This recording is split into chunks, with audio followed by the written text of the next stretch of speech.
The real dangers of traveling to Nigeria.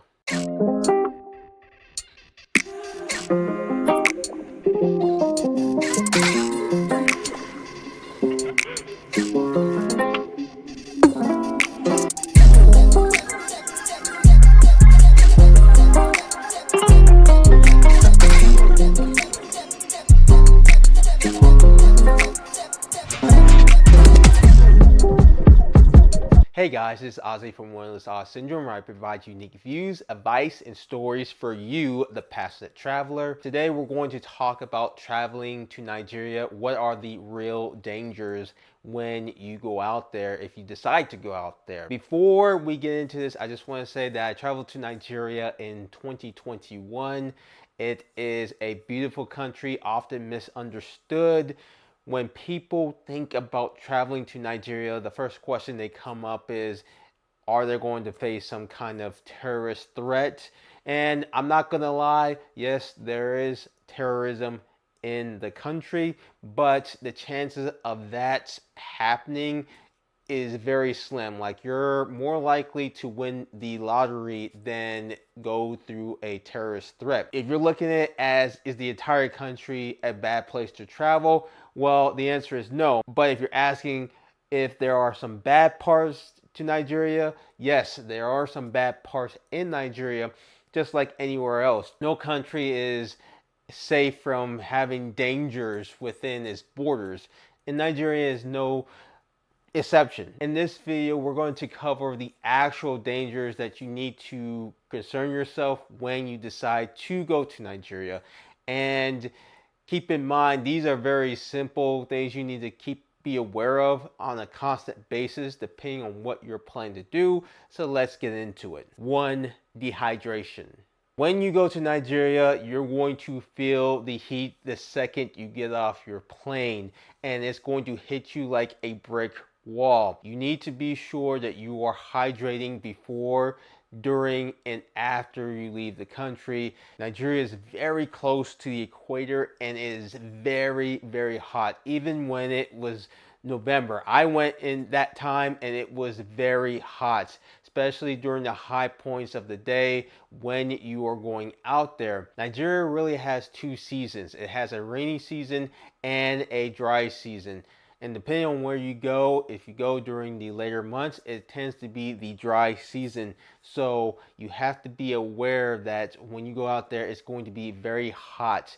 And you need to do everything to drink water, find places with AC or fans, whatever you need to do. But you can easily be dehydrated in Nigeria, and that can be very rough. One thing I suggest you do when you travel to Nigeria is make sure that you bring plenty of stuff to keep fluids, like get bottled water, bring canteen. Do not drink from the tap water in Nigeria. The tap water is not great. I wouldn't recommend it. If you could avoid drinking from there, avoid drinking from there. Go to the stores, get some bottled water, make sure you get some salt, something to keep you hydrated. It's no joke. You're going to lose a lot of fluids when you get out there. 2, walking. When you go out to Nigeria, the first thing you're going to realize is how chaotic the country can be, particularly when it comes to roads. And being a pedestrian in Nigeria, you have to be very, very careful. The roads are very busy. They're always packed. There's always heavy traffic, and it's like this all day, to the point you're asking yourself, how does a Nigerian get anything done? I was wondering that when I was out there. It's like there's so much traffic that it's like that's what they spend most of their lives doing, sitting in traffic. As a pedestrian, you have to be careful. Nigerians are very aggressive drivers. Their laws out there, they have them in place, but they don't follow them. There's not that many lights unless you're in the ritzy areas of Nigeria, such as Victoria Island and Lagos. So Nigerians will drive any way possible to get to their destinations. Nigerians are very stressful out there, and behind the wheel, they are very aggressive. They show that, they project that when you are out there. So you have to be keeping your head on a swivel to make sure that you don't get hit by a car. The last thing you need to do is go to a Nigerian hospital because you weren't paying attention, looking both ways, ensuring that it was safe to cross. And like I said, in Nigeria, you have a lot of aggressive drivers, and they will not consider you as a pedestrian as you're trying to make your way across the street. So you gotta be careful. Another thing that you need to be careful is if you're using the sidewalks, for instance. You're going to learn this very quickly, that the infrastructure in Nigeria is not great. It's just not great. So if you're walking the sidewalks, you're going to realize the cobblestone that they use to have sidewalks, and when you use them, you might find that there are some that are missing. You need to keep aware of that at all times, because under those cobblestones is the sewage, and the last thing you need to do is fall into one of those missing cobblestones and hit the sewage with a broken leg, knowing that it can get affected and you can get sick. So you have to be aware at all times as a pedestrian when you're walking around in a country like Nigeria. Again, even in the main cities, the infrastructure is not great. So you have to be aware at all times as a pedestrian to make sure that you get to your destination in a safe manner. 3, driving. I considered at one point before I went out to Nigeria that I would like to rent a car. I am so glad that I did not do that at the end of the day. Just like being a pedestrian, being a driver is worse in my opinion when you drive out into Nigeria. One, as I mentioned before, the infrastructure. It is very awful out there. The roads are not built well. It doesn't meet the demands of the average Nigerian. Also, if you're driving, when you go out of the major cities such as Lagos, you're going to find that the roads are not paved.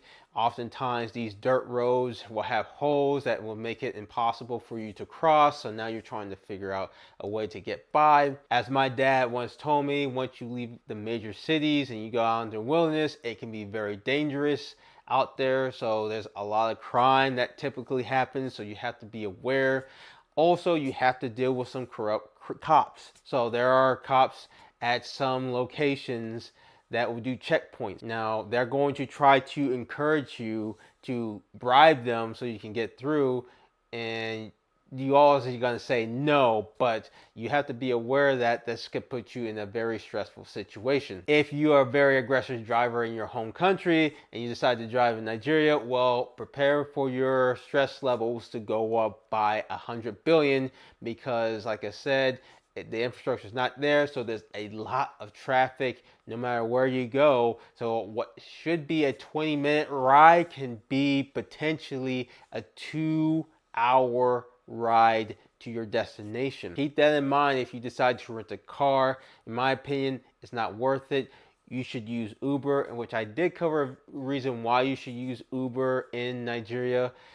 It's super affordable, and you can get one to go pretty much anywhere in Nigeria, and it is worth it. If you don't have to drive in Nigeria, please do not do it. It is not worth the hassle. 4, spicy food. When you come out to Nigeria, you decide to eat Nigerian cuisines, you have to keep in mind that there are 3 main ingredients in a Nigerian cuisine. First one is a starch, the second one is a meat such as beef, chicken, or fish, and the third one is the stew. The stew is the one you need to pay attention, as this one is very spicy. The stew makes it very spicy, and when you go to Nigeria, there's 1,000 different kinds of stews that Nigerians make, but they all have one thing in common: they are all spicy. When you decide to eat spicy foods, you're going to notice that Nigerians like their dishes hot. There's a reason for it. As I mentioned before, the country is very hot. So the spicy foods, what it does, this is what I noticed and seen, is that it makes you sweat. And because the pores open when you're hot, you allow yourself to cool off better to deal with the temperatures when you're in Nigeria. The problem for people who are eating spicy foods is that if you eat that on a constant basis and you're not used to eating it, you're going to notice that you're going to be using the bathroom a whole lot more. So a thing about this is that you're potentially facing diarrhea. And as I mentioned before, dehydration is a real danger when you go out there. So when you don't get used to eating the foods out there, you're going to be using the bathroom a lot, and you're going to be dehydrating yourself faster because of how spicy the food is, and your body's not accustomed to eating so much spicy food. That could put you in danger because, as I said before, you could get dehydrated even faster. So how do you combat that? If you can't handle spicy foods or don't like spicy foods, make sure that you go to a restaurant where they serve other options other than traditional Nigerian dishes. If you are with family or friends, for instance, ask them, do they cook anything other than spiciness? Or bring something to counter that spiciness. Maybe a cool yogurt, something to help settle the spiciness down or allow you to avoid eating the spicy foods. I understand that maybe passionate travelers might not like spicy foods, so you have to prepare before you go out there. Make sure that you prepare long before you decide to go to Nigeria, because that's typically the only option that you get when you go out to Nigeria. 5. Yellow fever. Yellow fever is a big deal in Nigeria, and depending on your departments in your own countries, they typically recommend that you get the yellow fever. Nigeria is a very tropical place. It sits near the equator, so there's going to be a lot of mosquitoes, and these mosquitoes tend to carry the yellow fever bacteria that can affect you or anyone else who decides to go to Nigeria. You need to be sure that if you're leaving the major cities such as Lagos or Abuja, that if you're going to the Nigerian wilderness, that you have your yellow fever shot. Now, the yellow fever shot is very expensive. That's the bad news. The good news is once you get the yellow fever shot, you are good for life.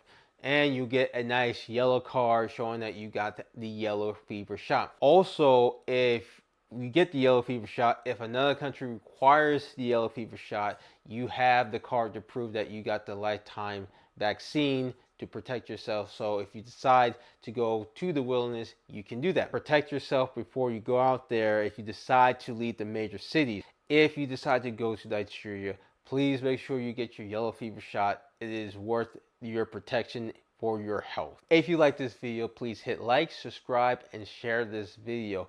Also, check out my other videos about me traveling the world. They're there to help you guys, whether you are a rookie or a veteran traveler. Maybe you want to see something new that you didn't see the last time. Check them out. Also, if you're looking to go to Nigeria and you're having trouble getting a Nigerian visa, I have you covered. Check that video out. And I appreciate you guys. Thank you for checking this video out. You guys are wonderful.